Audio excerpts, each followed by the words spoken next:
오늘은 큰 기쁨의 좋은 소식, 이 본문의 내용을 가지고 우리 함께 은혜를 나누는데요. 이제 올해가 다가기 전에 우리 한번 이렇게 옆에 있는 분에게 인사합시다. 올해가 다가기 전에 제가 밥 한번 살게요. 자, 인사합시다. 밥 사셔야 됩니다. 네. 우리가 늘 얻어만 먹으면 안 돼요. 밥 한 끼 정도는 사셔야죠. 자, 한 번 더 인사합니다. 메리 크리스마스. 아니, 손을 활짝 펴서 메리 크리스마스. 성탄의 기쁨이 충만하기를. 자, 여러분, 성탄절 하면은 뭐가 떠오르십니까? 성탄절 하면 선물이 생각이 나죠. 그래서 오늘 당회 장로님들이 오늘 발표 끝나고, 이거는 비밀인데, 선물을 작은 거지만 드릴 겁니다. 그리고 제가 선물 아닙니까? 여기 택배 왔어요. 택배. 자, 예수님은 바로 저와 여러분을 구원하러 이 땅에 선물로 오신 줄로 믿습니다. 선물 중에 최고의 선물은 예수 그리스도죠. 자, 예수님은요, 이름만 불러도 막 가슴이 떨려야 돼요. 예수님 하면 눈물이 주르륵 흘러요. 저도, 여러분도 그런 시절이 있었죠? 예수님 이름만 부르면은 그냥 눈에서 눈물이 핑 돌아요. 왜요? 예수님은 우리를 구원하러 오신 거예요. 죄와 사망으로부터. 염려와 걱정, 두려움에 빠져 있는 제자들에게 두려워하지 말라. 내가 너와 함께 하겠다. 오늘 또 그 예수님이 우리의 성탄의 주인공이 되셨기 때문에 바로 예수님이야말로 우리 인생의 진정한 기쁨이요 소망이 되시는 줄로 믿습니다. 여러분, 무엇을 염려하십니까? 무엇을 두려워합니까? 예수님이 이미 오셨습니다. 그리고 그 예수님을 나의 마음에 모시는 자에게는요, 세상이 줄 수 없는 기쁨이 있다라는 거예요. 제가 오늘 설교 준비하면서 저에게 몇 가지 기쁨이 되는 사건이 있었어요. 벌써 저하고 이제 9년, 10년 살았으니까 알겠죠. 제가 제일 기쁜 일이 첫 번째가 뭐라고 했어요? 결혼. 저는 정말 결혼 못할 줄 알았거든요. 근데 결혼을 하게 됐어요. 얼마나 기뻤는지. 결혼식 때 친구들이 입 좀 그만 다물라고 했어요. 하도 좋아가지고. 두 번째로는요, 첫 아들을 낳았을 때, 아니 딸이었으면 더 좋았을 뻔했어요. 미안해요. 자, 아무튼 아들을 낳아가지고 얼마나 기뻤는지. 저에게도 가족이 생긴 거예요. 저희는 좀 일찍 부모를 잃었잖아요. 드디어 저의 가족이, 패밀리가 생긴 거예요. 얼마나 제 피로, 제 DNA가 들은 자식이 낳았다는 게 얼마나 기뻤습니까? 물론 먹고 살 길이 걱정은 됐어요. 분유값, 기저귀값 이제 어떻게 감당하지? 또 목사 한 수 받을 때, 야, 이제 늘 전도사 하다가 드디어 목사 하니까 얼마나 제가 기뻤는지 여러분은 잘 모를 거예요. 그리고 대흥교회 와서 여러분을 만나고 또 위임 목사로, 여기 마장로님 계시지만 위임 목사로 또 부족한 저를 또 이렇게 허락해 주셔서 그때 얼마나 감격했는지 몰라요. 그리고 제가 부족하지만 첫 번째 책을, 제 이름으로 책을 펴냈을 때 얼마나 기뻤는지 몰라요. 또 하나 기쁨이 있어요. 하나님을 나의 아빠로 부른 게 저에게는 얼마나 기뻤는지 몰라요. 따라서 합시다. 하나님을 나의 아빠로. 여러분은 부모님이 살아계시는 분은 이 말의 의미를 모를 거예요. 저는 부모님이 일찍 돌아가셔서 아빠를 부를 대상이 없어진 거예요. 그 부재, 엄마라고 부를 사람이 없어요. 근데 교회 갔더니 기도할 때 하나님 나의 아버지 하는데, 아버지가 여기도 계시네. 우리 아빠가 여기 계신다고? 그때부터요, 하나님은 저의 아빠가 되어주셨어요. 여러분은 몰라요. 제가 느끼는 하나님 아버지라고 부를 때 그 아버지의 그 느낌과 여러분이 부모님이 오래 사셨을 때 그 아빠하고는 결이 다른 겁니다. 저는 육신의 아빠라고 저는 느껴버린 거예요. 동일시해버린 거예요. 하나님을 육신의 아빠로 저는 느껴버린 거예요. 여러분 그때 어떻게 된 줄 아세요? 하나님을 나의 아버지로 부르는 순간 저의 두려움이 사라졌어요. 하나님이 나의 아빠가 되어주시는데. 네? 육신의 아버지는요 일찍 돌아가셨지만요 제 기억에는요 술 먹고 들어오셔가지고 잠자는 우리들을 다 깨웠어요. 옛날 아빠들은 그렇잖아요. 술 드시면 와서 조용히 잠을 주무시면 좋은데 술 냄새 팍팍 풍기면서 우리들한테 무슨 이야기를 하는데요. 그게 하나도 기억이 안 나고요. 빨리 졸리는데 잠이나 자지. 맨날 이 술을 드시면은요. 그걸 뭐라고 하죠? 술 먹고 하는 거를 주접 떤다고요? 네, 그런 거 있어요. 갑자기 생각이 안 나요. 술주정. 네, 그거 말고 두 자로 뭐 하는 거 있잖아요. 네. 주상? 주사. 주사라는 단어가 떠오르지가 않아요. 주사. 그래 맞다고 그러잖아요. 마연 집사님. 주사를 왜 이렇게 많이 하는지 그냥 아빠가 싫어요. 싫어. 네? 술 먹으면 그 냄새가 얼마나 그냥 냄새 맡기가 싫은지. 좀 그런 아픔이 있어요. 아빠에 대해서는 좋은 생각보다는. 근데 하나님은요 저한테 한 번도 술 냄새를 안 풍기더라고요. 그리고 하나님은 자비로우셔요. 오래 참으셔요. 그리고 제가 그렇게 잘못해도요 그냥 눈 감아줘. 와 정말 하나님은 사랑의 하나님이에요. 짱 멋있었어. 따라서 합시다. 하나님 짱. 두 손 높이 들고 하나님 짱. 여러분 그러지 않아요? 하나님은요 오래 참으시. 우리가 비록 실수하고 몰래 짓는 죄도요 하나님은 눈 감아줘요. 하나님 모르는 게 아니에요. 그냥 덮어주는 거야. 덮어주는 거야. 우리 사형제가 다 예수 믿고 이렇게 어떻게 이렇게 위대한 복을 받았을까? 그게 다 예수님 덕분이라니까요. 하나님을 나의 아빠로 모신 덕분 아닙니까? 여러분 이 성탄트리에 대한 얘기를 좀 하고 시작할게요. 이 성탄트리를 우리는 그냥 무심결에 보지만 이게 처음부터 생긴 게 아니고 15세기 때부터 생긴 거예요. 성탄트리는 마틴 루터가 종교개혁을 일으켰던 그 유명한 분이 성탄 이브날, 딱 오늘이 이브날이에요. 24일 날 자기가 밤이 돼가지고 여러분 이 영국이나 독일이나 미국 같은 데는 땅이 넓잖아요. 그러니까 웬만하면 집 앞에 이렇게 산이 많아요. 그 산속을 거니는데 전나무 하나가 깜깜한데 눈이 하얗게 덮여가지고 달빛의 반사가 돼가지고 반짝반짝 그거를 보고 깨달은 거예요. 내가 전나무였는데 예수님이 오셔서 빛나는 인생으로 내 삶을 바꿔줬구나. 따라서 합시다. 내가 전나무입니다. 아니 전씨가 아니고 전나무라는 거예요. 세상이 볼 때는 평범한 거예요. 전나무가 얼마나 많아요. 별 볼 일 없는 존재인데 예수님이 성탄하시니까 내 삶이 저렇게 아름다운 트리가 되어버린 거예요. 동의하십니까? 여러분의 인생에 예수님이 덧입혀지는 순간 사람들의 주목을 받기 시작하는 거예요. 그리고 빛이 반짝반짝 나게 되는 거예요. 인간이 얼마나 나약한 존재입니까? 그러나 예수의 빛이 임하니까 보석처럼 영롱한 인생이 되는 거 아닙니까? 저도 예수 믿기 전에는요 인생이 그렇게 꼬여도 이렇게 꼬인 적이 없어요. 왜요? 제가 한 번도 되는 일이 없었다고 했죠. 대학을 한 번에 들어간 것도 아니고 3번. 결혼도 10번이나 연애하다가 중매하다가 10번째 중매로 성공했고, 부모님도 의지해야 될 대상이 비빌 언덕도 없이 돌아가시고, 어떻게 보면 제 인생이 정말 이렇게 꼬이는 인생이 되는지 몰라요.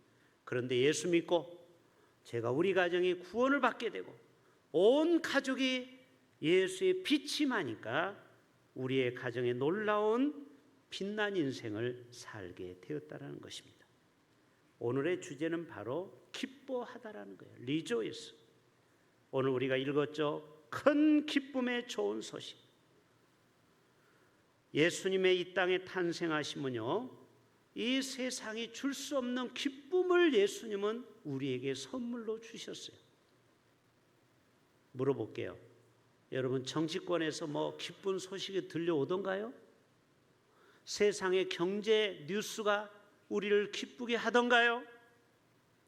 사회, 정치, 경제, 문화, 스포츠, 예술, 심지어 종교계까지도 우리를 기쁘게 하지 않아요. 안타깝게 하죠. 가끔 목사님들을 통해서 실망할 때가 있잖아요. 세상에는요, 기쁨이 없어요. 찾지 마세요. 오직 예수 그리스도의 복음만이 참된 기쁨인 줄로 믿습니다.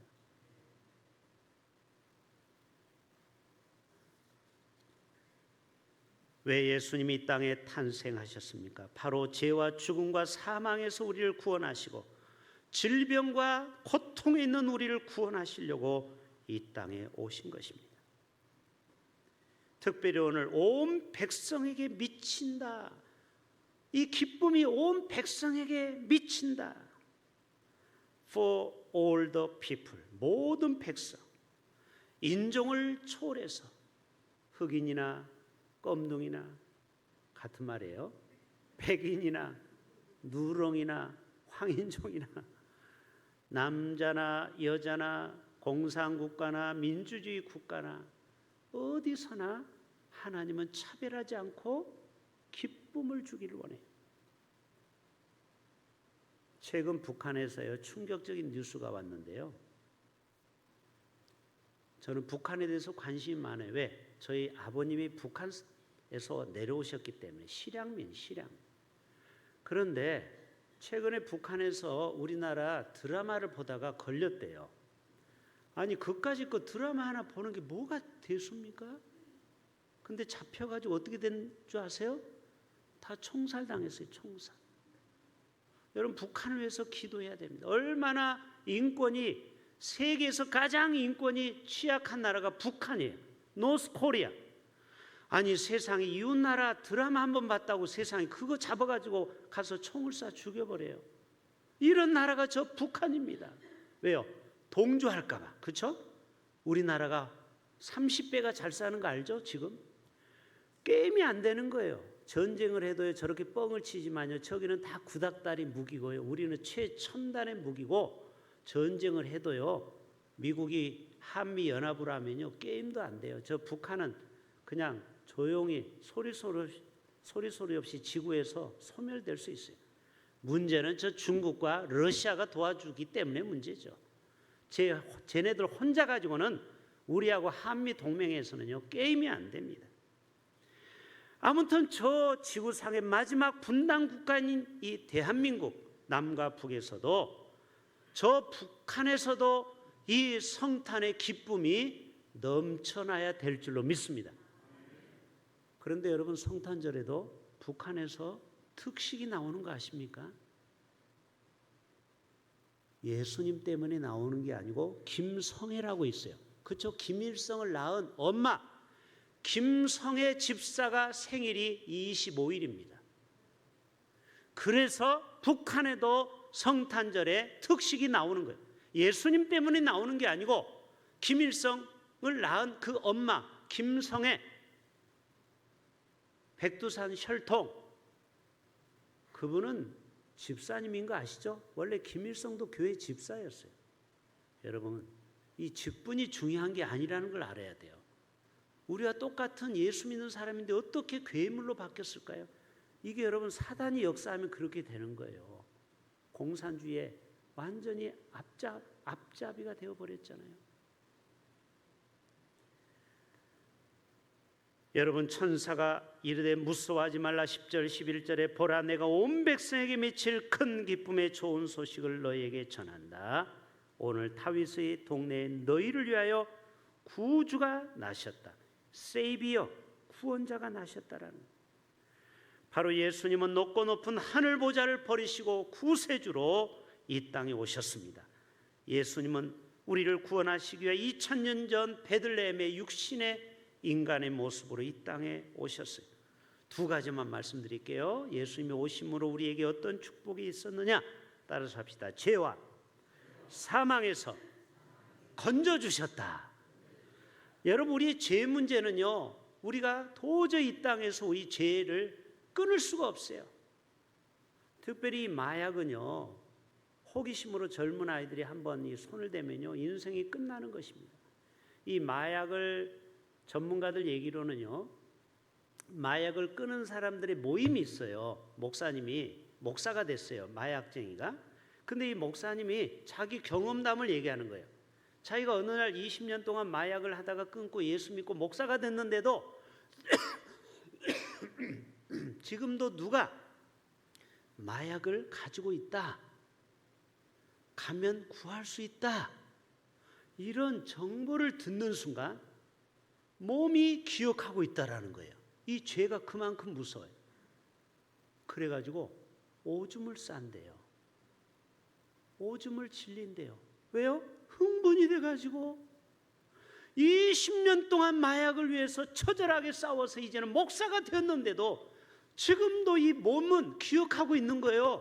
마약만 오면은 막 황홀하고 뿅 가는 거, 그걸 누가 가지고 있대. 이제는 못 가죠. 이제는 안 가죠. 그런데도 몸은 흥분해가지고 오줌이 찍 나온다는. 여러분, 이게 죄입니다. 우리 죄는 내 힘으로 끊을 수 없어요. 오직 예수님이 내 안에 들어오셔서 나를 자정하고 예수님이 왕이 되셔야만이 우리의 죄성은 끊어지게 되는 줄로 믿습니다. 마태복음 1장 21절에 자기 백성을 그들의 죄에서 구원할 자가 되신다고 했어요. 여러분, 죽음에는 네 가지 특징이 있죠. 첫째는 누구나 죽는다라는 거예요. 예외 없어요. 그렇죠? 대통령도, 그 조수아라는 탈북민이 우리 교회 1월 15일 날 여기 와서 간증을 하는데, 그 조수아 탈북민 의사가 저한테 카톡으로 보내오기를 몽골 대통령하고 사진 찍은 걸 보내왔더니, 아마 몽골 갔나 봐요, 지금 조수아 원장이. 여러분, 대통령하고 아무나 사진 못 찍잖아요. 근데 자기는 대통령하고 사진 찍었다고 자랑하려고 저에게 카톡을 보냈어요. 자, 여러분에게 물어볼게요. 그 몽골 대통령도 죽어요, 안 죽어요? 여러분 어떻게 잘 알아요? 미국 대통령 바이든 죽어요, 안 죽어요? 그 어르신은 얼마 안 남은 것 같아. 너무 몸이 연로하셔가지고 지금 85세인데. 그래요, 권력자도 죽어요. 진시 황제도 50밖에 못 살고 죽었어요. 죽음은 공평해요. 두 번째, 언제 죽을지 모르는 거예요. 이게 우리를 불안하게 만드는 거예요. 그렇죠? 이게 딱 2052년 8월 20일 딱 이게 나오면 얼마나 좋겠어요. 근데 이게 언제 죽을지 몰라요. 내일 갈 수도 있고 1년 후에 갈 수도 있고. 그러니까 우리는 늘 불안한 거예요, 죽음에 대해서. 여러분, 두려워하지 마세요. 죽음을 두려워할 필요 없어요. 왜? 예수님은 죽음을 극복하고 부활하셨다라는. 아멘. 예수님은 부활의 첫 열매가 되시잖아요. 또 세 번째로는요, 죽음은 시험해 볼 수 없어요. 다른 거는 다 시험할 수 있어요. 술도 먹어볼 수 있어, 담배도 피워볼 수 있어요. 근데 죽음은요, 시험하다가 죽으면 끝이야. 이제 못 살아나. 시험 불가능해요, 죽음은. 또 하나는요, 마지막, 세상의 어떤 것으로도 죽음의 문제를 해결할 수 없어요. 어제도 우리 장로님들하고 위로 예배를 갔지만 그 이점역 원사님이 89세를 살았어요. 자, 100세를 살았다고 칩시다. 이 땅에서 100세를 넘은 사람이 소수입니다. 그래요, 그냥 120세라고 쳐줍시다. 자, 500년 살 사람 있을까요, 없을까요? 성경이 나왔잖아요. 80이요, 강건하면 90이라. 현대학이 아무리 발달이 돼도 500년까지는 못 살려요. 우리가 잘해야 많이 써서 120년 산다고 합시다. 그러면은 그때는 또 어떻게 됩니까? 떠나야죠, 이 땅. 그러니까 아무리 이 땅에서 120년을 살아도 언젠가는 한 번은 죽는 거예요. 그런데 예수님은 그 죽음의 법칙을 깨뜨렸어요. 왜요? 저와 여러분을 다시 데리러 온다고 했어요. 할렐루야. 재림주로 오셔요.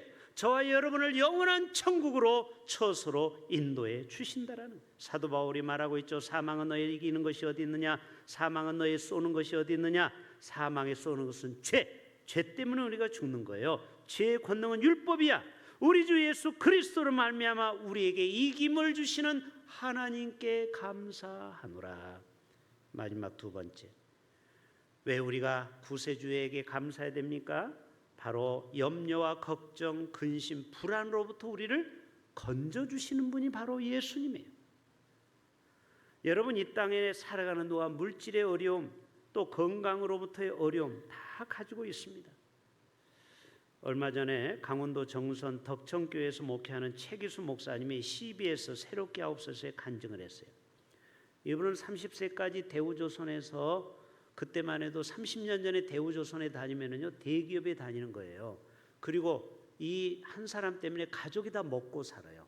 그런데 30세 때 갑자기 혈변이 나오는 거예요. 장이 출혈이 생긴 거예요. 요즘처럼 이렇게 의학이 발달하지 않을 때죠. 그래서 자기가 하나님 앞에 소원 기도를 한 거예요. 하나님, 제발 이 병을 고쳐주면 제가 하나님을 위해서 살겠습니다. 근데 어느 집회 가서 병이 나와버렸어요. 피가 멈춘 거예요. 병원에 갔더니 장이 깨끗해진 거예요. 그래서 어쩔 수 없이 신학교에 가서 목사가 됐는데, 자기는 정말 나를 필요하는 데 가겠다고 해가지고 저 강원도 정선 탄광촌에 간 거예요. 성도들도 얼마 없는 다 쓰러져가는 집에서 목회를 하는데요. 자기는 신학교를 다녀야 되기 때문에 또 주일 끝나면은 또 차를 몰고 가야 돼요. 그런데 여주 휴게소 가기 전에 갑자기 빨간불이 깜빡깜빡 앵꼬불이 들어온 거예요. 여러분, 가난한 신학생이, 성도들이 할머니들밖에 없는데 돈이 없는 거예요. 그래서 어쩔 수 없이 갈 수가 없어서 휴게소에서 서가지고 차에서 한없이 서러워서 울기 시작한 거예요. 하나님, 내가 주의 종이 된 것은 순종했는데, 아니 그러면 먹고 살 건 주셔야 되지 않겠습니까? 하나님, 이게 뭡니까? 기름이 없어서 선지동산에 갈 수도 없습니다. 얼마나 서럽게 울었는지. 밖에서 누가 문을 두드리는 거예요. 깜깜한 밤에 어떤 50대 중년, 지금 말하면 권사님 정도가 되는데, 바깥에 교회 이 글씨가 써 있는데 봤더니 어떤 젊은 사람이 울고 있으니까 너무 사연이 딱해서 문을 두드린 거예요. 전우사님, 무슨 일입니까? 자존심 때문에요. 돈이 없어서 기름을 넣을 돈이 없습니다라는 말을 못하고 피곤해서 잠시 쉬었다 가려고 합니다. 아, 그래요? 그러면 전우사님 조심히 가세요 하고 가는데, 이제는 아무도 도와줄 사람이 없어요. 그렇죠? 마지막 절호의 기회인데 그때 솔직하게 얘기를 했어야 되는데, 그때 두 가지 기도를 했다라는 거예요. 따라 세웁시다. 하나님, 너무 힘들어요. 여러분, 우리 인생을 살다 오면요, 이 경제적인 문제로 정말 비참해질 때 있죠. 그럴 때 이 목사님의 기도를 배우세요. 사람에게 아쉬운 소리 하지 말고. 뭐라고요? 하나님, 너무 힘들어요. 두 번째 이런 기도를 드렸대. 하나님, 도와주세요. 여러분, 지금 새벽입니다. 휴게소에 아무도 없어요. 기름을 넣을 방법이 없어요. 근데 문 두드리는 소리가 또 들리더래대. 깜짝 놀랐더니 아까 갔던 50대 중년 여성이 오더니, 왜 출발을 안 합니까? 사실 여차여차한다. 그랬더니요, 이분이 세상에 5만 원을 주더라는 거예요. 그 당시 30년 전 5만 원이면 엄청 큰 돈입니다. 그래서 기름을 넣고 밥을 먹고 그리고 학교를 다녔다는 거예요. 여러분, 우리 인간의 이러한 물질에 대한 염려, 또 세상을 살아가는데 건강에 대한 염려, 오늘 또 주님 앞에 나아갑시다. 하나님, 너무 힘들어요. 이런 얘기 할 수 있잖아요. 하나님, 도와주세요. 아, 이런 기도 할 수 있죠. 이 두 가지만 기억합시다. 그러면요, 하나님은 오냐. 어떻게 권사님이 그 새벽에 지나가게 했겠어요? 하나님은 주의 종을 버리지 않은 겁니다. 이 전도사님을 5만 원 주기 위해서 하나님이 이 권사님을 그 새벽에 그 휴게소에 들리게 하고, 그리고 그 차를 발견하게 한 거예요. 보세요, 하나님은요, 우리를 절대 버리지 않습니다. 그리고 우리를 끝까지 지켜주십니다. 절망과 좌절에 빠진 우리에게 예수님은 평화의 왕으로 오셨습니다. 저와 여러분 모두가 이 예수님을 영접하고 주님과 함께 행복한 꿈을 꾸며 살아갈 수 있기를 주님의 이름으로 축복합니다. 우리